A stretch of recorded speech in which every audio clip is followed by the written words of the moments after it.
அந்த அழகான கிராமத்தில் எஸ்தர், மேரி, ரூத் மூவரும் தோழிகளாக இருந்தனர்.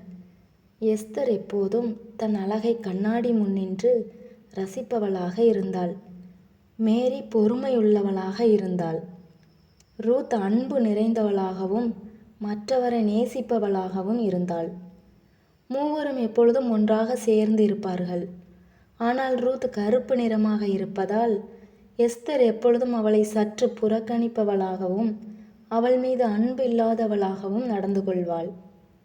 ஆனால் ரூத் பாகுபாடு இல்லாமல் எஸ்தரிடம் எப்பொழுதும் அன்பாக நடந்து கொள்வாள். விளையாடும் போதும் எஸ்தரை அழைத்து கொள்வாள். சாப்பிடும்போதும் அவளுக்கு அன்பாக தனது உணவை பகிர்ந்து கொள்வாள். எஸ்தர் எப்பொழுதும் மேரியுடன் மட்டுமே நெருங்கி பழகினாள். கிளாஸ் ரூமில் உட்காரும் போதும் மேரி அருகில் அமர்ந்து கொள்வாள்.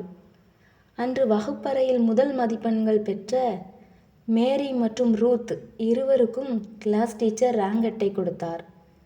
எஸ்தர் அன்று சாயங்கால வேளையில் முதல் ரேங்க் பெற்றதற்காக மேரிக்கு மட்டும் வாழ்த்து தெரிவித்தாள். ஆனால் ரூத்தை எஸ்தர் கண்டுகொள்ளவில்லை.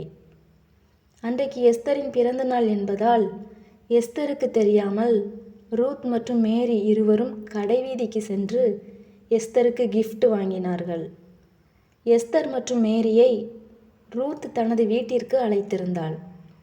இருவரும் சேர்ந்து ரூத் வீட்டிற்கு சென்றார்கள். அன்றைக்கு எஸ்தரின் பிறந்த நாள் என்பதால் ரூத் தனது அம்மாவிடம் சொல்லி கேக் ரெடி பண்ணி வைத்திருந்தாள்.